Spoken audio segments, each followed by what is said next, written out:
Joke lang. Ang pinakaunang i-upgrade natin sa mga gitara natin, lalong-lalo na itong type na gitara na to, Les Paul. Yan. Mabigat to. Hindi muna tayo maglagay ng mga kung ano-anong kargada sa kanya, mag-upgrade ng pickup, kung ano something ilagay natin dito sa gitara. Unahin natin yung safetyness ng gitara. Safe ba siya? Komportable ba ako sa kanya pag binitawan ko siya kahit naka-strap? Mabigat yung mga Les Paul na gitara, kaya kailangan mo to mga master. Meron tayong quick release strap locks from Guitar Pusher. Rubber to mga master, kaya matibay to. Napakadali lang tong i-install mga master. So buksan muna natin siya mga master. So ito yung makikita natin mga master. Yan. So ang gagawin lang natin, i-pull lang natin itong pin na to, then yan, release na agad. Ito ang gagamitin nating pin ng ating gitara. Yan. Kailangan lang natin ng screwdriver. Yan lang. Tanggalin na natin yung kanyang stock strap pins. Yan. Ayun. So ito na ngayon yung sa groover natin. So ilalagay lang natin ulit. Ito yung spacer niya. Ang ilalagay mo lang yan dyan sa dating nakalagay. Okay. So ayun, kasyang-kasya. Yan. Pitan mo lang talaga siya mga master.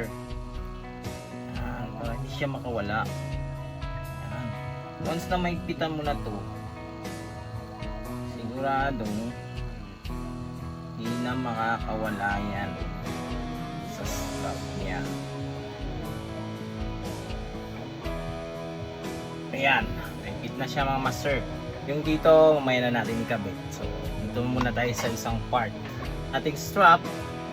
So ang gagawin naman natin dito, tatanggalin natin tong kanyang nut dito. Yan. So tatanggalin siya mga master.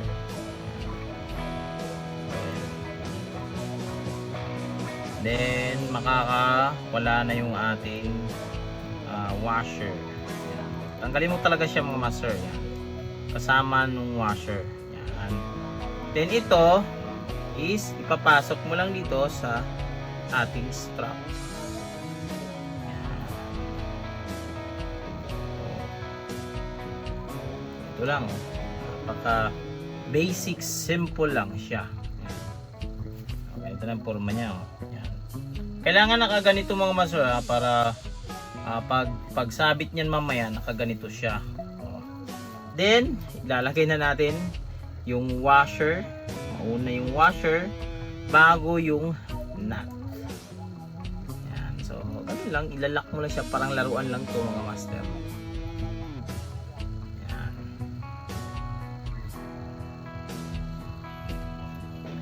So para mas sigurado mo talaga yung secure, pwede mong higpitan siya gamit yung plies.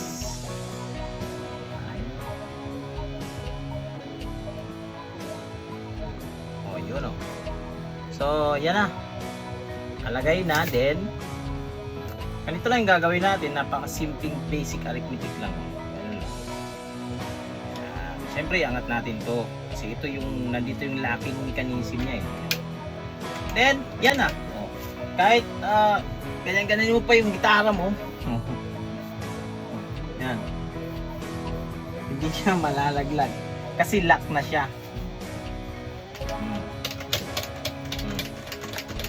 Siyempre unleash na lang talaga pag sobrang puwersa mo, di ba? Pero hindi naman 'yun mangyayari. Yan lang. Kaya tiwalang-tiwala ka na hindi malaglag yung ating gitara kasi habang tumatagal, ito kasi mga master yan, mababanat kasi to. Yan. Mababanat ito. Yan na. Makakawala na siya doon sa pin na yung normal lang, di ba, na pin. Sinasabit lang natin. Les Paul pa naman yan, mabigat. So dagdag din yun ng puwersa mangyayari sa mga strap. So ganito yung mangyayari, ano, mababanat yan dyan dahil sa bigat. Ito. Kaya pag meron kayong Les Paul na gitara, mas maganda talaga secure. Yan yung unang i-upgrade sa ating mga gitara. Hindi yung mga kung ano-anong mga parts ng gitara yung i-upgrade. Unahin muna yung kalagayan niya. Safe ba siya? Yan. So hanggang dito lang sa video na ito mga master. Maraming salamat sa patuloy niyo pag-support. This is Mark Music. God bless you all. Peace out.